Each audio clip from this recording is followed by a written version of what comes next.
gosh. Look how it goes up. Wow. Is there a cool stairwell? Yeah. It's so big.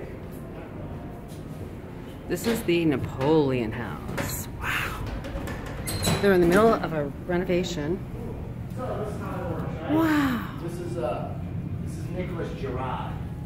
Nicholas Girard and his two brothers, the French expats that came to New Orleans in the late 1700s, mid to late 1770-ish, they presume. You know the exact date they arrived. They were from a fairly aristocratic family in France, in Paris.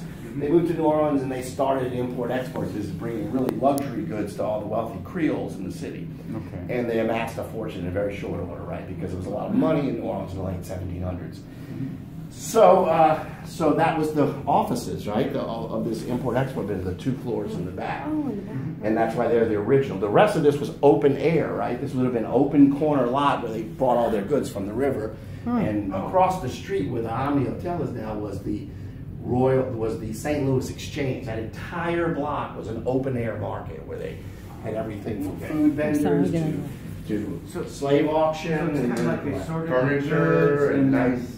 The center of the city, all of the trade was taking place right here in the St. Louis Exchange. And literally the entire block from the Toulouse to St. Louis was an open air market, right? So it's really thriving. Flea market for the rich.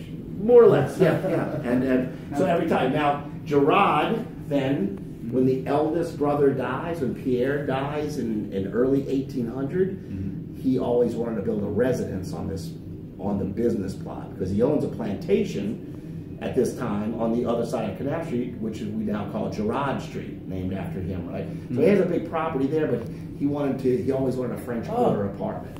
So he builds out the rest. If you go through it, you see it's different tiers, and all of this now becomes a residence, and this is pretty much original. And I'll tell you how, in what way I mean original. And that all the bones in here, the floors, the mantles and fireplaces, and the doors and fixtures are all original 1812. The molding, the crown molding, all that? Yeah, well, when it comes to the ceiling, it's hard to say when those were added, because of course we've done new ceilings and walls, plaster centuries, and they've added amenities, but we do know all the woodwork is original, right? All of the flooring and the baseboards and so this apartment would have been a grand apartment. It wraps all the way around that courtyard, right? So it just kind of keeps going to the back and around that way and around the side. This was converted to a ballroom, a banquet room in 1986. Prior to that, it's always where the second floor was one large residence. There's apartments above us, apartments across the street on the second floor, in the back there. Yeah. So there's a lot of square footage in the building.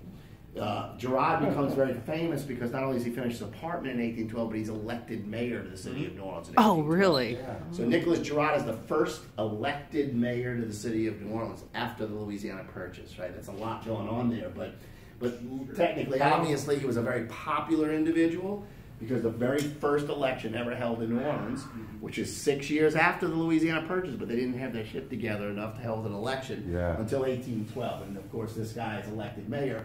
That's really important historically, because 2 years later, the Battle of New Orleans takes place, right? So he's the sitting mayor when the Battle of New Orleans takes place. And 1812 is a very familiar date. 1812 is the War of 1812. Begins. And that comes into play, of course, with the Battle of New Orleans, because that's the end of the War of 1812. And really January of 1815. It starts in end of 1814, but the battle in Chalmette actually takes place in the first couple of weeks of January. That's where General Andrew Jackson becomes famous. That's correct. Because he becomes the war hero of that battle. Right. What battle is that? The Battle of New Orleans. It's the last-ditch effort by the British to take any significant property or land in the U.S. They've signed a treaty in the colonies in the Northeast. They were looking to try and take Mobile Bay.